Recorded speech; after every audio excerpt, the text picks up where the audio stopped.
Alors, connaissez-vous la vocation d'Hortense Diftin? Alors, ici, elle fait très bien son boulot, hein. Elle est vraiment la dénicheuse de l'absurde pour les experts. Mais elle a un rêve, voire une vocation cachée qu'elle va enfin nous avouer. C'est un peu son coming out. Alors, j'ai un petit cadeau pour vous, Hortense, avant que vous parliez. J'aurais voulu être un artiste. Mais oui, je le savais, moi. Je le savais, Oui. Hortense. Oui, bonjour Roland, bonjour tout le monde. Alors, avoir la vocation, enfin, je crois que quand déjà vous avez la vocation, vous avez déjà beaucoup de chance. Et si en plus de ça, vous l'avez eu jeune, la vocation, et que rajouter à cette vocation, vous avez le don qui va bien avec, là, plus rien ne vous arrête. Bah oui. Vous êtes parti. Vous ne pouvez que réussir. Parce que moi, qui ai toujours rêvé d'être une artiste, surtout une grande chanteuse, j'aurais adoré être Tina Turner. Ma vocation, c'était de prendre sa place. Alors, comment vous dire que le problème n'était pas que la couleur de peau ni la coiffure, Ouais, c'était aussi quoi un peu le talent.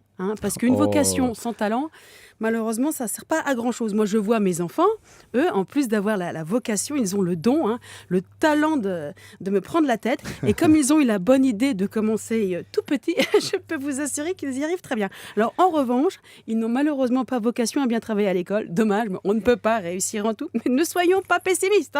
Tant qu'il y a de la vie, il y a de l'espoir. En revanche, mon mari, donc j'ai un mari, lui, il a eu la vocation de la saucisse. Ah oui, le pauvre.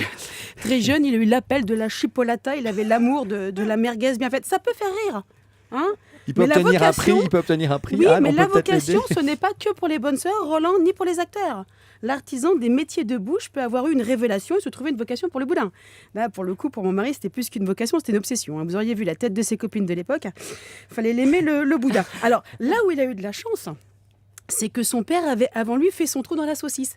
Et donc, il a poussé son fils à aller au bout de ses envies. Et ça, c'est chouette parce qu'une vocation freinée, je pense qu'il n'y a rien de plus triste, à part peut-être avoir aucune vocation ou aucune envie. Donc, pour ma fille Pauline, vu qu'elle n'a vocation à rien et que je suis sa mère et que je l'aime, je lui en ai trouvé une à sa place, la médecine, option gériatrie.